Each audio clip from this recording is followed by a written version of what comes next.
अस्सलामुअलैकुम। हम सैराम तो कह रहा हूँ कि हाल वालो तकड़े हो जो तुम मेरे चैनल का सब्सक्राइब भी को नहीं किया तो वीडियो लाइक भी को नहीं किया। ठीक है, मेरे राज मेरे पकेर मलेर मसैर सारे चैनल में सब्सक्राइब भी करो तो वीडियो लाइक भी करो।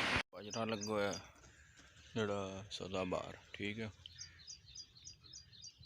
ये इंज लावीदा जिमें कमाद नहीं लावीदा। ठीक है, उंज लगो है बाजरा तकरीबन 2 है 5-6 कनाली सारा बाजरा लगा मझा वास्ते लाए है ना। सही है, तोड़ ताई वेख लो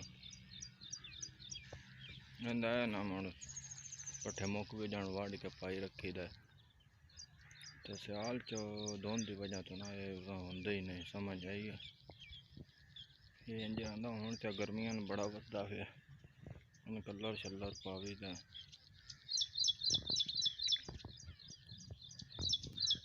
खाद बड़ा कुछ पावी दे ते स्प्रेवां स्प्रूवां करी दें। क्यों इन कीड़ी शीड़ी लग जाए या कोई और मसला बन जाए ना, इस वजह तो ये ख़त्म हो जाता जड़ा तो ही।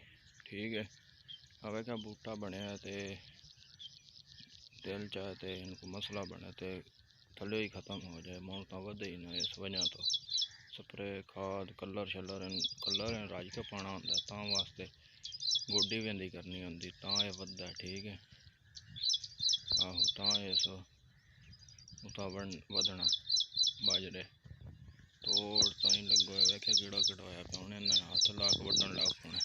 अली देखो कर चैनल में सब्सक्राइब करना, लाइक करना तो हंसते रहो जियां टालना।